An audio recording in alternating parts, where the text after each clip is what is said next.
Boa tarde, terceirão. Vamos para mais uma aula de revisão.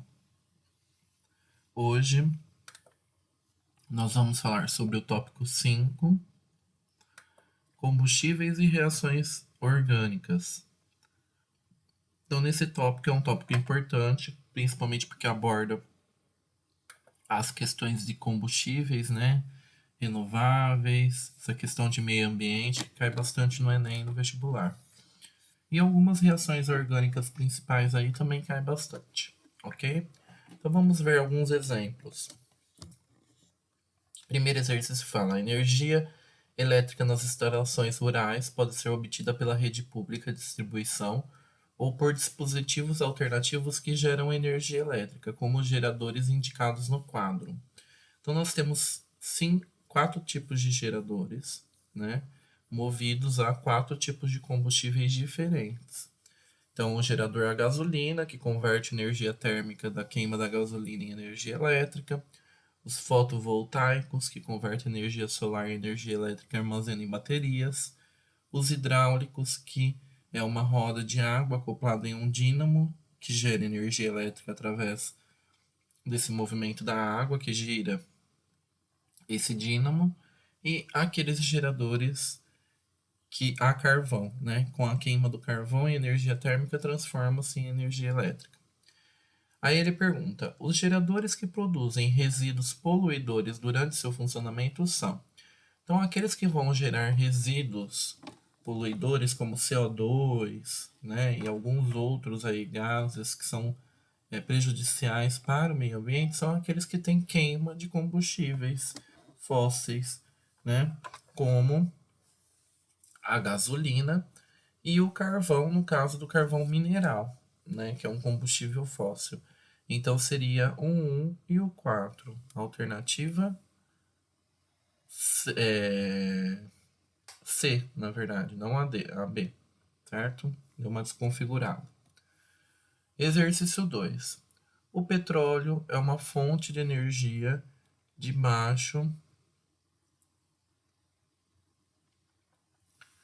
custo e de larga utilização como matéria-prima para uma grande variedade de produtos.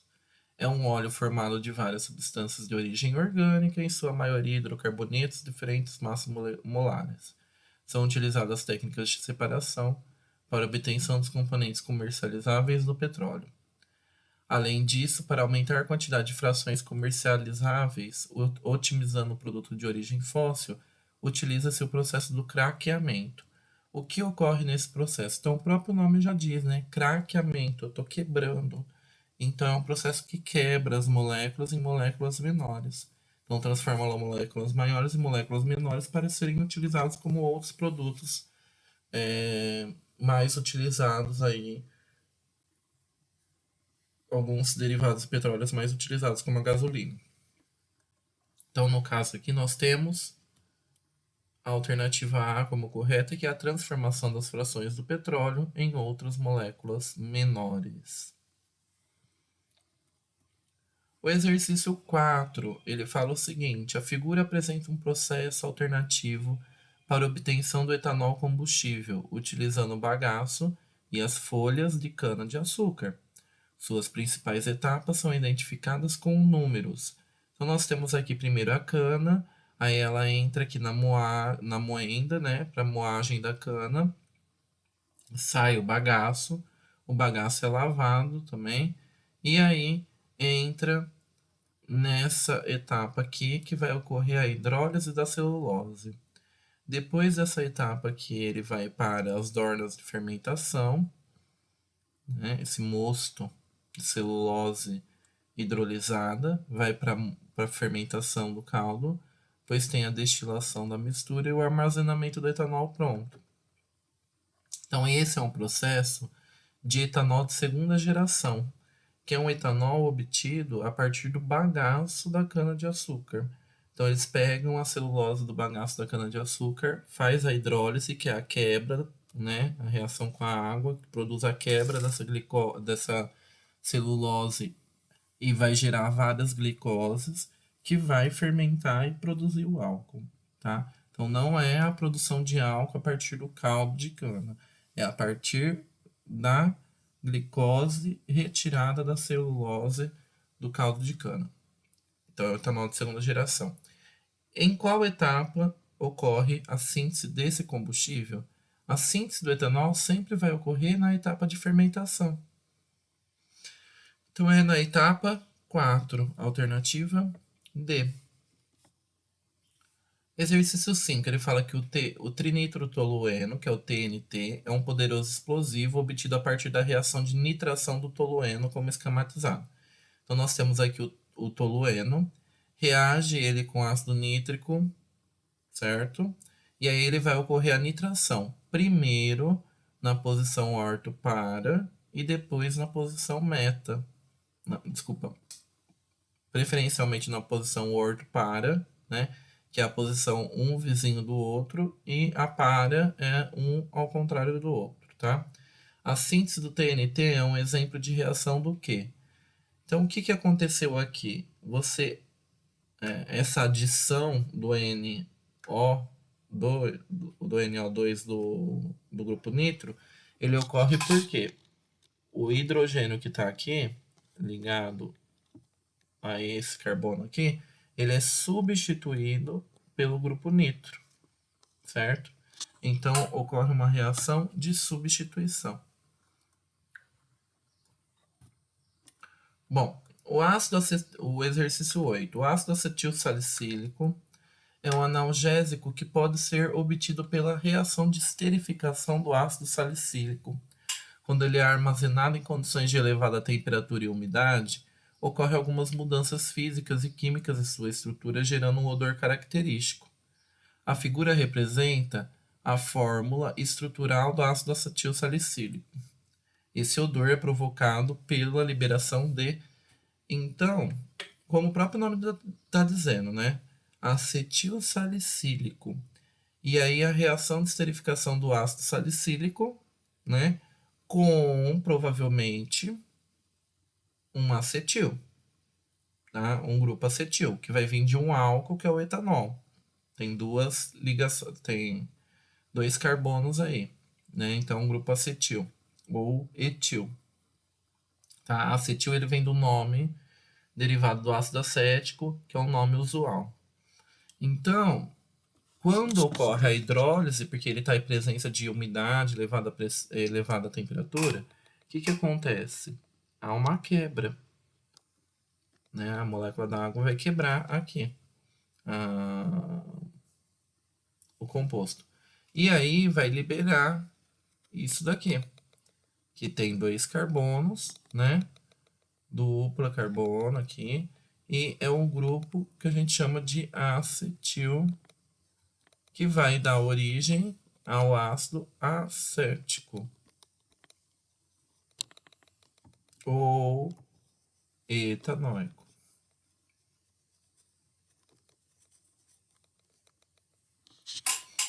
Bom, no tema 6, vai falar sobre sistema, separação de misturas, propriedade da matéria, análise imediata. Aqui também é uma parte muito importante, cai bastante no Enem no vestibular. O exercício 1 fala que na Idade Média, para elaborar preparados a partir de plantas produtoras de óleos essenciais, as coletas das espécies eram realizadas ao raiar do dia.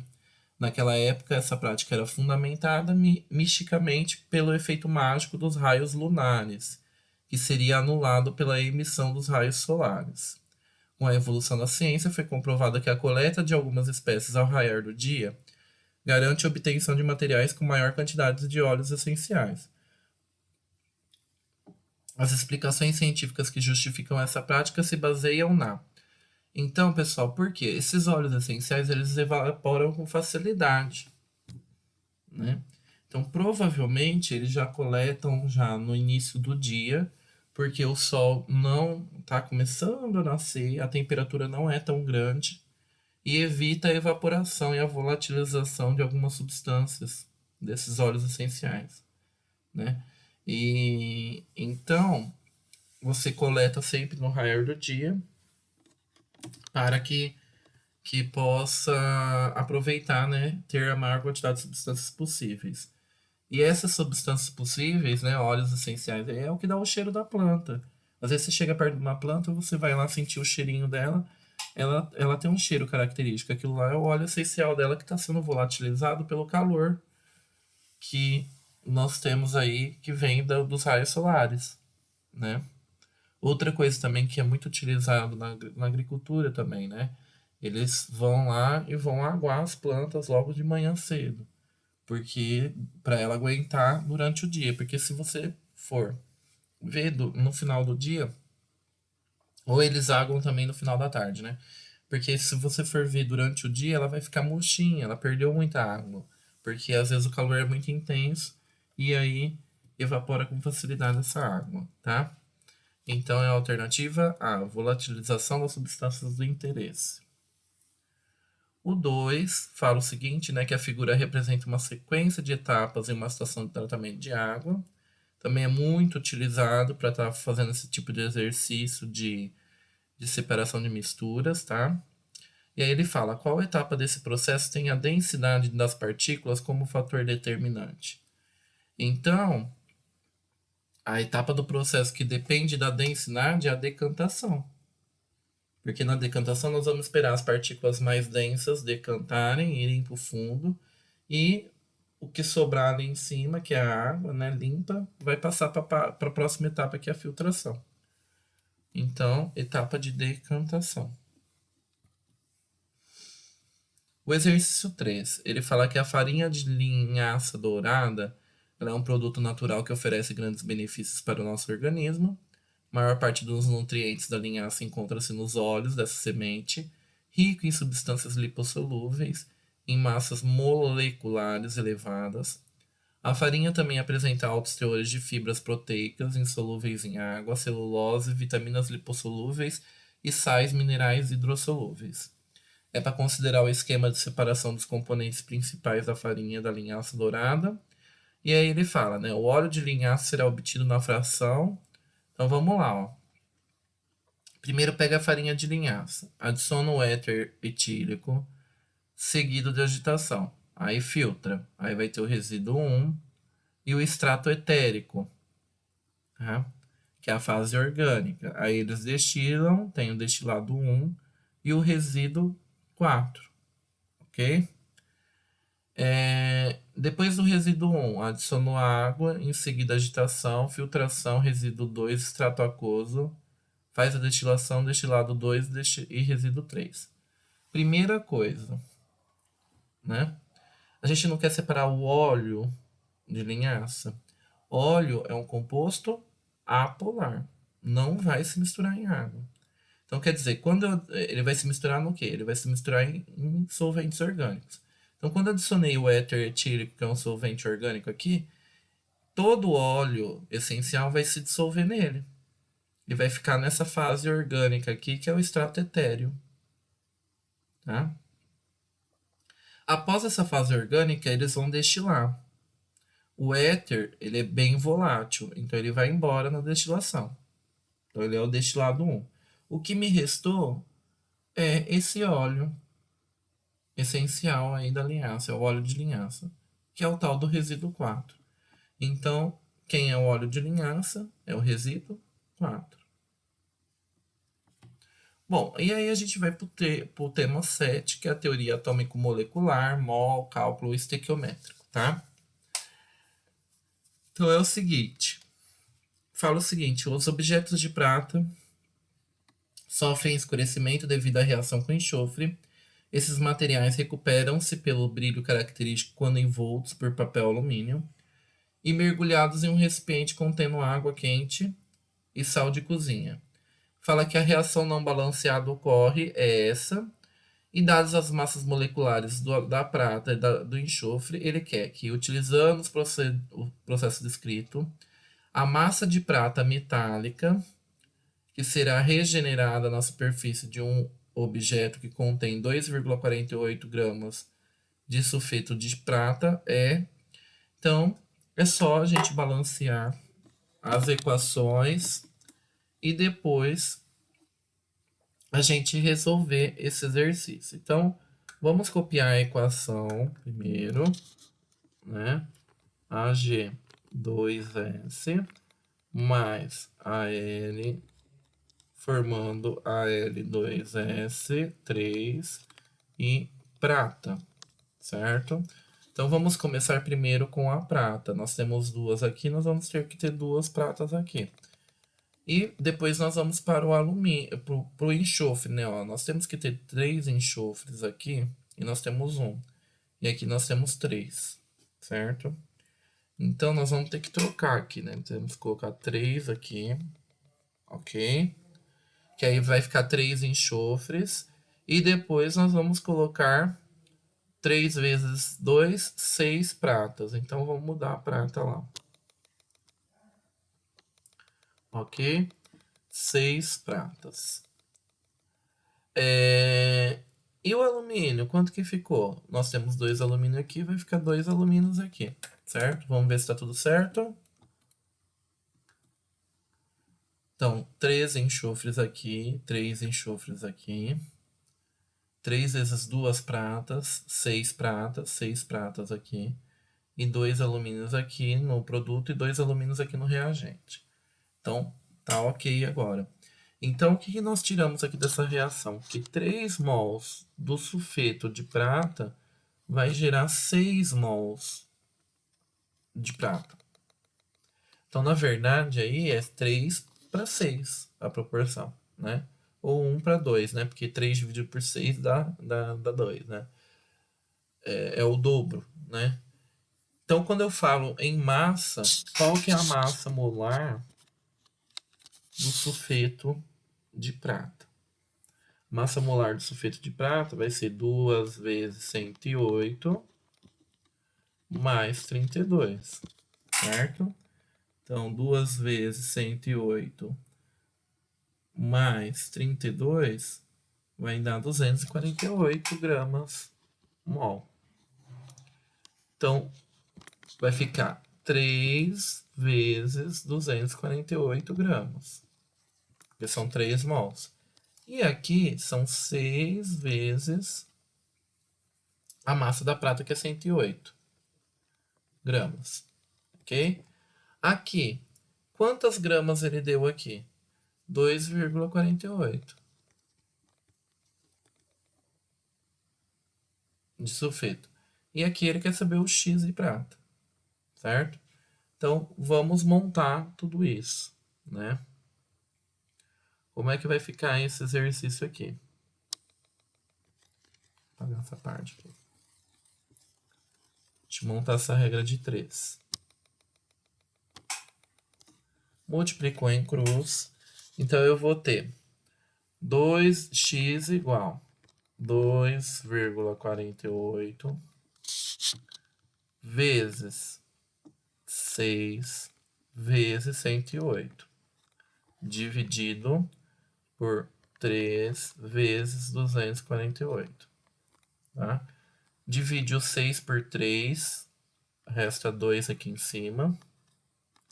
Divide o 248 por 2,48. O que vai sobrar aqui, né? 10 seria 100 vezes a mais, né? Então, 100.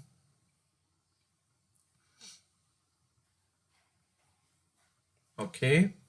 E aí ficou 2 vezes, então, 108. Vai dar 216 dividido por 100.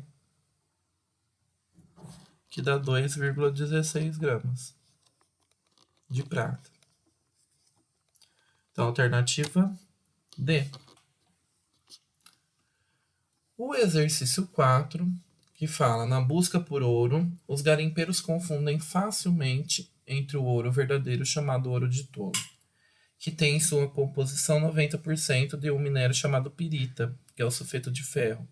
Apesar do engano, a pirita não é descartada, porque é utilizada na fabricação do ácido sulfúrico, que ocorre com rendimento global de 90%, conforme a equação química apresentada. Qual é o valor mais próximo da massa de ácido sulfúrico em quilogramas que será produzida a partir de 2 quilos de ouro de tolo? Então, gente, primeiro, antes de tudo, nós temos que somar, porque essa reação ocorre em etapas, em 3 etapas. Então, nós temos que somar e obter a equação global, tá? e nós vamos ter que ajustar, né, para que se obtenha as proporções corretas aí, ok? Então, a primeira equação nós vamos copiar, normal.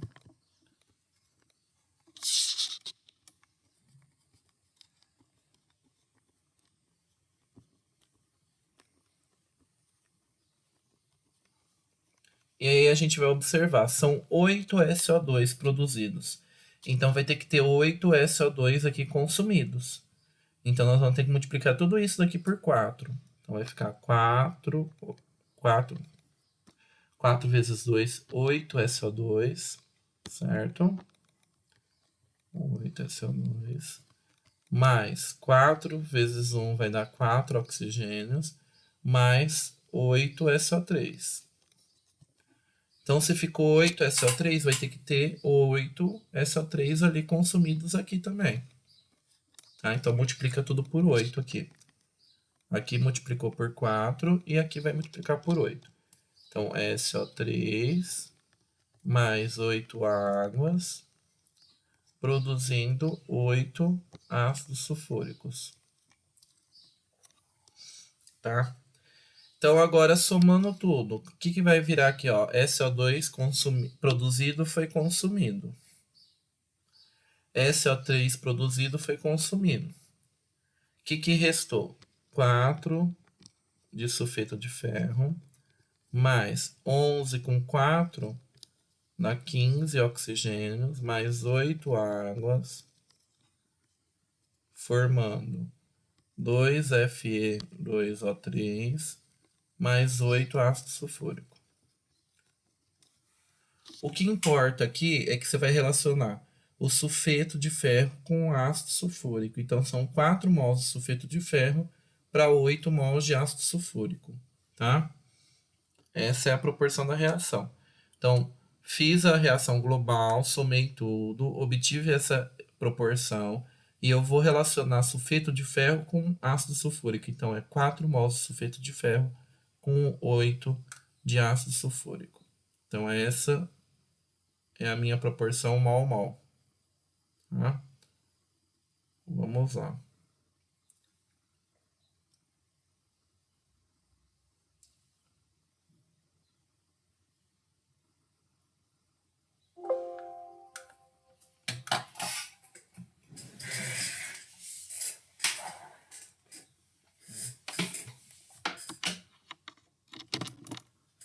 Então, pessoal, vamos escrever isso daí.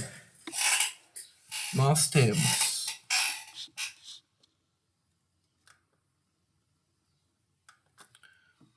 4 mols de sulfeto de ferro, produzindo 8 mols de ácido sulfúrico. Tá? Dá para simplificar aqui, 4 por 8, né? Então, a cada 1 mol de sulfeto de ferro, forma 2 de ácido sulfúrico. Agora vamos relacionar com as massas. 1 mol de sulfeto de ferro vai dar quanto? Vai dar 1 vezes 120. Então, 120 gramas. Né? Porque ele quer relacionar massa com massa. Né? Ele quer saber o valor aproximado de massa de ácido sulfúrico a partir de 2 kg de ouro de touro. Então, nós temos aqui 2 mols de ácido sulfúrico, vai ser 2 vezes 98, porque a massa de 1 mol, 98. 2 vezes 98. E aqui, 2 quilos de ouro de tolo seria 2.000 gramas. E aqui, X. Certo? Então, ó, X vai ser igual a 2.000 vezes 2 vezes 98. Dividido por 120. Ok? Então, podemos aqui simplificar, né? Ó, 0 daqui com 0 daqui. Vai ficar 12 por 2, sobra 6 aqui. Tá? Aí fica 200 vezes 98, que dá 19.600, dividido por 6.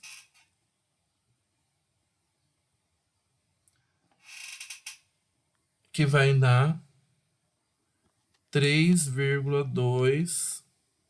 3.266, tá?